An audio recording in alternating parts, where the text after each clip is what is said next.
भक्ति बिंदु चैनल में बहुत बहुत स्वागत है। तो दोस्तों, आज की वीडियो में आपको सुनाने जा रही हूँ भक्त और भगवान की अनोखी कहानी। तो दोस्तों, वीडियो को लास्ट तक जरूर देखना और वीडियो को लाइक सब्सक्राइब करके घंटी पर जरूर क्लिक कर देना। तो चलिए मैं आपको आज की कहानी सुनाती हूँ। दुनिया में दो तरह के लोग होते हैं, एक भगवान में आस्था रखने वाले यानी कि आस्तिक और आस्था नहीं रखने वाले यानी कि नास्तिक। ये कहानी आस्था रखने वाले लोगों को ज्यादा पसंद आएगी। हो सकता है इस कहानी को पढ़ने के बाद उनकी आस्था और ज्यादा पक्की हो जाए। एक आदमी जो जीवन भर राम नाम जपता रहा, अब वो बूढ़ा हो गया था। बूढ़ा ही नहीं हुआ था, बल्कि इतना कमजोर हो चुका था कि अपनी जगह से बिना किसी सहारे के उठ भी नहीं पाता था। ऐसी स्थिति में भी उसने कभी राम नाम को अपने से अलग नहीं होने दिया। वो पूरा दिन मन में राम नाम लेता रहता। राम नाम की वजह से उसे अपनी तकलीफों को सहन करने की शक्ति मिलती। बूढ़े हो चुके इस आदमी को दो बेटे थे जो उसे नित्य कर्म करने में मदद करते। शुरू में वो बिना कहे ही खुद अपने बूढ़े बाप की सहायता कर दिया करते, फिर धीरे धीरे जब बाप खुद बुलाता तब आते, लेकिन जैसे जैसे वक्त बीतता गया तो वो 2-3 बार पुकारने के बाद भी मुश्किल से आते और कभी कभी रात को ना भी आते। अब हालत ऐसी हो चली थी कि अक्सर बूढ़ा बिस्तर गंदा कर दिया करता और जब तक उसके बेटों से सहायता ना मिलती ऐसे ही गंदे बिस्तर में पड़ा रहता। बुढ़ापा बढ़ता जा रहा था, उसकी नजरें कमजोर हो चुकी थी। इतनी बदहाली में भी उस आदमी ने राम नाम का साथ नहीं छोड़ा था। एक बार बूढ़े को नित्यक्रम करना था। उसने आवाज लगाई और अगले ही पल किसी ने उसका हाथ बड़ी कोमलता से पकड़ा और उसे नित्यक्रम करवाकर उसके बिस्तर पर लिटा दिया।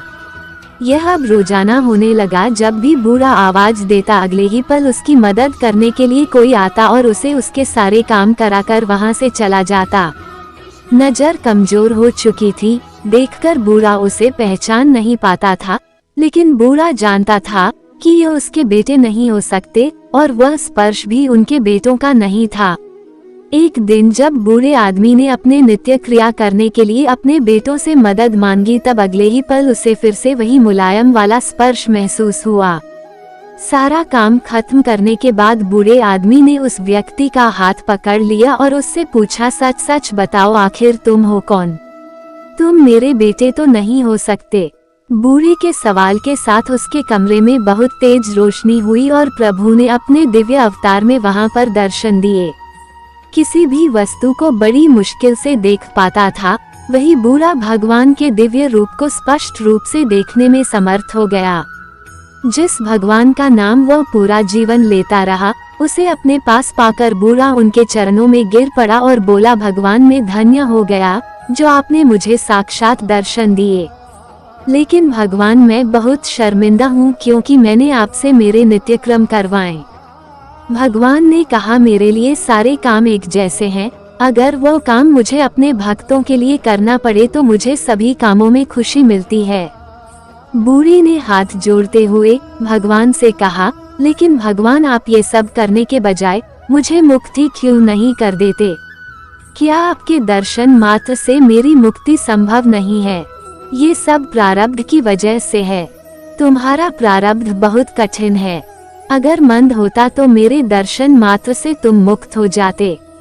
मैं चाहूँ तो तुम्हें अभी मुक्त कर सकता हूँ, लेकिन फिर अगले जन्म में तुम्हें प्रारब्ध को भोगने के लिए आना पड़ेगा, इसलिए मैं तुम्हें खुद तुम्हारा प्रारब्ध काटकर मुक्त करवाने के लिए सहायता कर रहा हूँ। भगवान ने कहा। इतना बोलकर भगवान वहाँ से अंतर्धान हो गए। कुछ महीने और काफी तकलीफ भोगने के बाद आखिरकार उस बूढ़े आदमी को मुक्ति मिली। तो दोस्तों, ये कहानी आपको कैसी लगी कमेंट अवश्य करें और इसी तरह की वीडियो को देखने के लिए आप मेरे चैनल को लाइक एंड सब्सक्राइब कर लीजिए और बेल आइकन को भी दबा दीजिए ताकि मेरी आने वाली सभी वीडियो का नोटिफिकेशन आपको सबसे पहले मिल सके। और वीडियो को अपने दोस्तों के साथ भी शेयर करना ना भूलें। राधे राधे।